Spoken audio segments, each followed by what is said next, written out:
இந்திய நாட்டுடைய 15th wise பிரசிடென்டா Maharashtra மாநிலத்துடைய முன்னாள் கவர்னரும் தமிழகத்தை சார்ந்தவருமான சிபி ராதாகிருஷ்ணன் அவர்கள் பதவியேற்றிருக்காங்க. இந்த பதிவுல பிரசிடென்ட்டுக்கும் வைஸ் பிரசிடென்ட்டுக்கும் இடையில இருக்கக்கூடிய கம்பாரிசனை பத்தி தான் நம்ம பார்க்க போறோம். பொசிஷன் வரும்பொழுது இந்திய குடியரசுத் தலைவர் தான் ஒட்டுமொத்த இந்திய பதவியிலேயே உயர்வான ஒரு பதவியா கன்சிடர் பண்ணுவாங்க. நம்ம நாட்டுல நிறைய விதமான போஸ்டிங்ஸ் இருக்கும். எம்எல்ஏ, எம்பி, சிஎம், பிஎம், இந்த எல்லா போஸ்டிங்லயுமே superior head of the state அப்படின்னா அது இந்தியன் பிரசிடென்ட் மட்டும் தான் சொல்லுவாங்க. அதனாலதான் இவரை ஃபர்ஸ்ட் சிட்டிசன் ஆஃப் இந்தியான்னு சொல்லுவாங்க.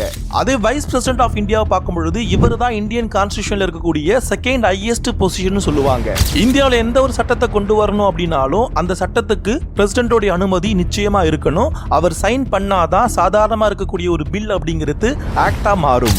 நம்முடைய இந்தியன் கான்ஸ்டிடியூஷன்ல வரக்கூடிய எக்ஸிகியூட்டிவ்ல பாத்தீங்கன்னா பிரசிடென்ட் தான் ஃபர்ஸ்ட் வருவாங்க. அதற்கு பிறகு தான் வரக்கூடியவர் தான் நம்முடைய வைஸ் பிரசிடென்ட். இந்தியன் பிரசிடென்ட் பத்தி பேசக்கூடிய ஆர்டிகல்னு பார்க்கும் பொழுது பார்ட் 5ல ஆர்டிகல் 52ல இருந்து 62 வரைக்குமே பாத்தீங்கன்னா இந்தியன் பிரசிடென்ட் பத்தி சொல்லி இருப்பாங்க. அதே வைஸ் பிரசிடென்ட் பத்தி பாத்தீங்கன்னா ஆர்டிகல் 63ல இருந்து 71 வரைக்குமே இருக்கும். இதுலயே பிரசிடென்ட்டோட எலெக்ஷன்ஸ் எப்படி இருக்கும், அதுக்கான டர்ம்ஸ் என்ன அப்படிங்கறத பத்தி ஆர்டிகல் 54, 55, 56ல சொல்லி இருப்பாங்க. அதே வைஸ் பிரசிடென்ட்க்கு பாத்தீங்கன்னா ஆர்டிகல் 66 and 67 சொல்லியிருப்பாங்க. ரெண்டு பேருமே எப்படி எலெக்ட் பண்றாங்க அப்படின்னு பாத்தீங்கன்னா மக்களால எலெக்ட் பண்ண மாட்டாங்க. மக்கள் யாரை தேர்ந்தெடுத்தாங்களோ அவங்களுடைய ரெப்ரசன்டேட்டிவ் மூலியமா தான் எலெக்ட் பண்ணுவாங்க.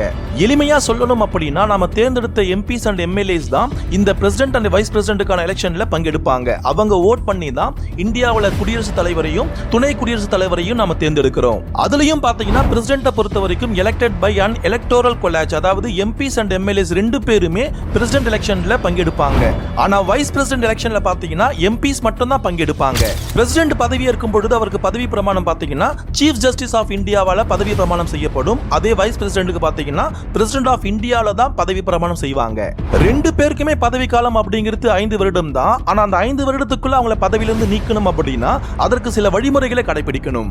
இந்திய குடியரசுத் தலைவரை பதவியிலிருந்து நீக்கணும் அப்படின்னா அதற்கு ஸ்பெஷல் மெஜாரிட்டி, பார்லிமெண்ட்ல பாத்தீங்கன்னா ஸ்பெஷல் மெஜாரிட்டி பாஸ் பண்ணா மட்டும்தான் அவரை பதவியிலிருந்து நீக்க முடியும்.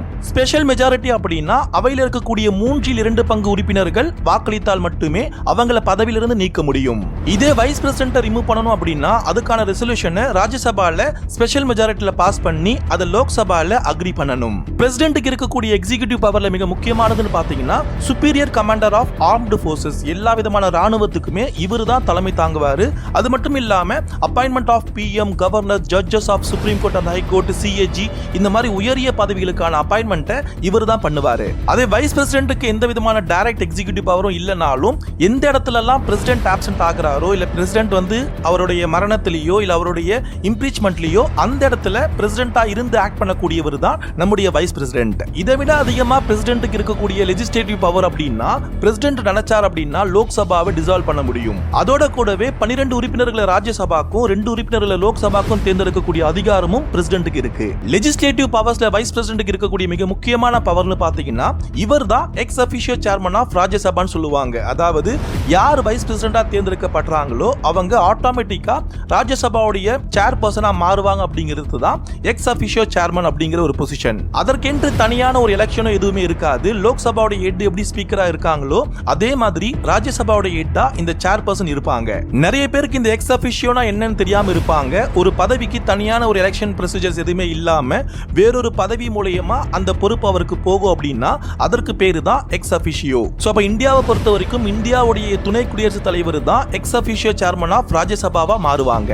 எமர்ஜென்சி பவர்ஸ் பார்க்கும் பொழுது நெருக்கடியான கால சூழ்நிலையில நேஷனல், ஸ்டேட் அண்ட் பினான்சியல் எமர்ஜென்சியை டிக்ளேர் பண்ணக்கூடிய அதிகாரம் யாருக்கு இருக்குன்னு பாத்தீங்கன்னா பிரசிடென்ட்க்கு தான் இருக்கும். இதை கவர் பண்ணக்கூடிய article 352, 356 and 360. Once president national emergency declare பண்ணிட்டார் அப்படின்னா ஒட்டுமொத்த இந்தியாவுமே பிரசிடென்ட்டோட கண்ட்ரோல்ல போயிடும். இல்ல பர்టిక్యులர் ஸ்டேட்ல ஸ்டேட் எமர்ஜென்சி டிக்ளேர் பண்றாங்க அப்படின்னா அந்த பர்టిక్యులர் ஸ்டேட் மட்டும் பிரசிடென்ட்டோட கண்ட்ரோல்ல வந்துடும். இப்போ கரண்டா எந்த ஸ்டேட்ல பிரசிடென்ட் ரூல் நடந்துட்டு இருக்கு அப்படிங்கறத கமெண்ட்ல தெரியப்படுத்துங்க. இந்த மாதிரியான எமர்ஜென்சி பவர் பாத்தீங்கன்னா வைஸ் பிரசிடென்ட்க்கு இருக்காது, பிரசிடென்ட்க்கு மட்டும் தான் இருக்கும். ஜுடிஷியல் பவரை பொறுத்த வரைக்கும் பாத்தீங்கன்னா இந்திய குடியரசுத் தலைவருக்கு ஒருத்தருடைய தூக்கு தண்டனையை மன்னிக்கிற அதிகாரமோ இல்ல அவங்களுடைய தண்டனையை குறைக்கிற அதிகாரமும் கூட இருக்கு. அதை தான் பார்டனிங் பவர்னு சொல்லுவாங்க. இதை எங்க சொல்றாங்கன்னு பாத்தீங்கன்னா இந்தியன் கான்ஸ்டிடியூஷன்ல ஆர்டிகல் 72க்கு கீழே வரும். இந்த மாதிரியான ஜுடிஷியல் பவர் பவர் பாத்தீங்கன்னா நம்மளுடைய வைஸ் பிரசிடென்ட்க்கு இருக்காது. ஃபினான்ஷியல் பவர்ஸ் எடுத்துக்கிட்டோம் அப்படின்னா இந்தியாவில் நிறைய பில்ஸ் பாஸ் பண்ணுவாங்க. அந்த பில்லில் ரொம்ப முக்கியமானது தான் மணி பில்.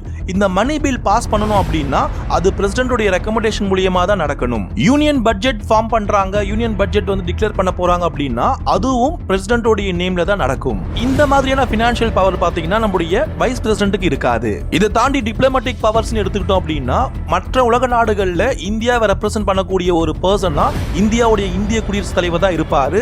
அது மட்டும் இல்லாம மற்ற நாடுகளுக்கான அம்பாசிடர் அப்பாயிண்ட் பண்றது, மற்ற நாடுகளுக்கு நமக்கு இருக்கக்கூடிய ட்ரீட்டிஸ்ல சைன் பண்றது, இந்த எல்லா பொறுப்புக்குமே யார் தலைமை வகிப்பாங்கன்னு பாத்தீங்கன்னா நம்முடைய இந்திய குடியரசுத் தலைவர் தான் தலைமை வகிப்பாரு. இந்த டிப்ளமேட்டிக் பவர்ஸும் நம்முடைய வைஸ் பிரசிடென்ட்க்கு இருக்காது. வேறஸ் வைஸ் பிரசிடென்ட் எப்போ இந்த பவர்ஸ் வரும் அப்படின்னு பாத்தீங்கன்னா பிரசிடென்ட்டோட ஆப்சென்ட்ல மட்டும்தான். சப்போஸ் இந்திய குடியரசுத் தலைவர் ஏதாவது ஒரு விதத்தில் ஆப்சென்ட் ஆகிறாரு, இல்ல வெளிநாட்டுக்கு பயணிச்சிருக்கிறார் அப்படின்னா அவர் இடத்துல அவருடைய பொசிஷனை ஹேண்டில் பண்றது யாரா இருப்பாங்கன்னு பாத்தீங்கன்னா வைஸ் பிரசிடென்ட் தான் இருப்பாங்க. பிரசிடென்ட்டா நியூ பிரசிடென்ட்டை தேர்ந்தெடுக்கிற வரைக்கும் இவர் தான் பிரசிடென்ட்டா இருப்பாங்க. ஆனா வித்தின் 6 மந்த்துக்குள்ள வேற ஒரு பிரசிடென்ட்டை தேர்ந்தெடுக்கணும் அப்படிங்கிறது இந்திய அரசியலமைப்பு சட்டத்துடைய முக்கியமான சட்டம். இந்திய குடியரசுத் தலைவராவோ இல்ல துணை குடியரசுத் தலைவராவோ ஒருத்தர் தேர்ந்தெடுக்கப்படணும் அப்படின்னா அதற்கு இருக்கக்கூடிய மிக முக்கியமான தகுதின்னு பார்க்கும் பொழுது 2 பேருமே இந்தியாவுடைய குடிமகனா இருக்கணும். அது மட்டும் இல்லாம லாபம் தரக்கூடிய எந்த அரசு பதவியிலையும் அவங்க வகிக்க கூடாது. அதனாலதான் நம்முடைய ராதாகிருஷ்ணன் அவர்கள் மகாராஷ்டிரா கவர்னர் பொசிஷன்ல இருந்து அந்த போஸ்டிங் ரிசைன் பண்ணிட்டு தான் நம்முடைய வைஸ் பிரசிடென்டான எலெக்ஷன்ல அவங்க நின்னாங்க. இப்போ வந்து வைஸ் பிரசிடென்டா அவங்க இருக்காங்க. இந்த டேர்ம் தான் இந்தியன் கான்ஸ்டிடியூஷன்ல என்ன சொல்லியிருப்பாங்கன்னு பாத்தீங்கன்னா not to be holding any office of profit அப்படின்னு கொடுத்திருப்பாங்க. அதாவது மத்திய மாநில அரசாங்கத்திலேயோ இல்ல அதனுடைய நிறுவனத்திலேயோ எந்த விதமான பலன் தரக்கூடிய பதவியிலையும் அவங்க இருக்கக்கூடாது அப்படிங்கிறது தான் இதோடைய அர்த்தம். அண்டை நாட்டுடைய ஊடுருவல் நேரத்திலேயோ இல்ல ஒரு ஸ்டேட்ல இந்தியன் கான்ஸ்டிடியூஷனுடைய மிஷனரி ஃபெயில் ஆகிற நேரத்திலேயோ இல்ல பினான்சியல் ஸ்டெபிலிட்டிக்கான த்ரெட்டன் வர சூழ்நிலையிலேயோ இந்திய குடியரசுத் தலைவர் நினைச்சார் அப்படின்னா national and state and financial எமர்ஜென்சியை அவரால் டிக்ளேர் பண்ண முடியும். இந்த விஷயத்தை தான் 2005ல யூபிஎஸ்சி உடைய பிரிலிம் கொஸ்டின் பேப்பர்ல கேட்டிருந்தாங்க.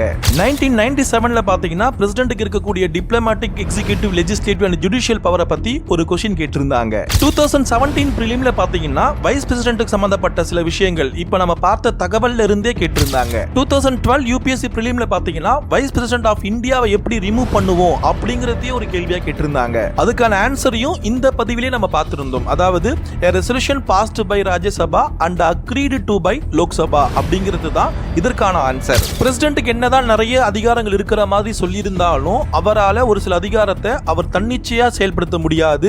கவுன்சில் ஆஃப் மினிஸ்டர்ஸ் என்ன சொல்றாங்களோ அதற்கு உட்பட்டு தான் அவர் முடிவெடுக்கிற மாதிரி தான் நம்முடைய இந்தியன் கான்ஸ்டிடியூஷன்ல கொடுத்திருப்பாங்க. ஏன்னா ஒட்டுமொத்த அதிகாரமும் ஒரு தனிப்பட்ட மனிதர்கிட்ட போயிடக்கூடாது அப்படிங்கிறது தான் அதோடைய நோக்கமா இருந்திருக்க முடியும். இந்த விஷயத்தை தான் யூபிஎஸ்சி மெயின்ஸ்ல பாத்தீங்கன்னா 2018ல ஜிஎஸ் பேப்பர் 2ல கேட்டிருந்தாங்க. அதாவது எப்படி கேட்டிருந்தாங்கன்னு பாத்தீங்கன்னா the president of India acts as a nominal executive head of the union while the real executive power rests in the council of ministers headed by the prime minister examine அப்படின்னு கொடுத்திருந்தாங்க. இது ரொம்ப டீடைலா பார்க்க வேண்டிய ஒரு விஷயம். இன்னொரு பதிவில் இந்த விஷயத்தை பத்தி நம்ம பார்க்கலாம். இதே 2017 யூபிஎஸ்சி மெயின்ஸ்ல பாத்தீங்கன்னா discuss the role of the vice president of India as the ex officio chairman of Rajya Sabha அப்படின்னு ஒரு கேள்வி கேட்டிருந்தாங்க. இந்த ஒரு மெயின்ஸ் கொஸ்டினுக்கு இப்ப நம்ம இவ்வளவு நேரம் என்ன பார்த்தோமோ அந்த தகவலை சரியா எழுதினாலே அதுக்கான மதிப்பெண்கள் நமக்கு கிடைச்சிரும். இதே டிஎன்பிசி குரூப் 2ல பாத்தீங்கன்னா 2018ல ஒரு கொஸ்டின் கேட்டிருந்தாங்க. Who among the following can initiate the process of impeachment of the president of India அப்படின்னு ஒரு கேள்வி கேட்டிருந்தாங்க.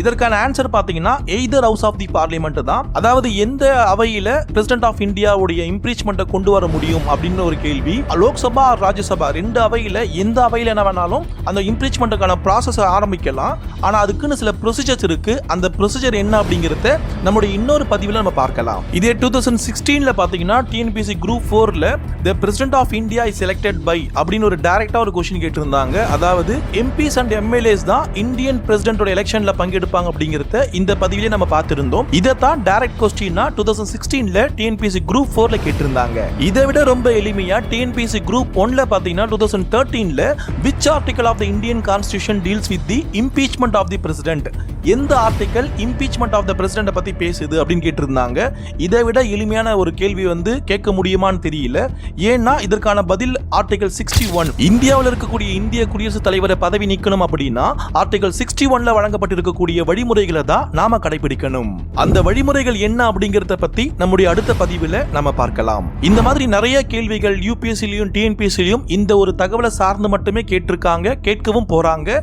கவனமா இந்த தகவலை திரும்பவும் நீங்க படிங்க. இதுல ஏதாவது சந்தேகம் ஏற்பட்டது அப்படின்னா எங்களுக்கு அந்த சந்தேகத்தை தெரியப்படுத்துங்க. முடிஞ்ச வரைக்கும் உங்களுடைய சந்தேகத்தை நாங்க தீர்க்க பார்க்கிறோம். நம்முடைய அடுத்த பதிவுல வேறொரு முக்கியமான தகவலை பத்தி நாம தெரிஞ்சுக்கலாம்.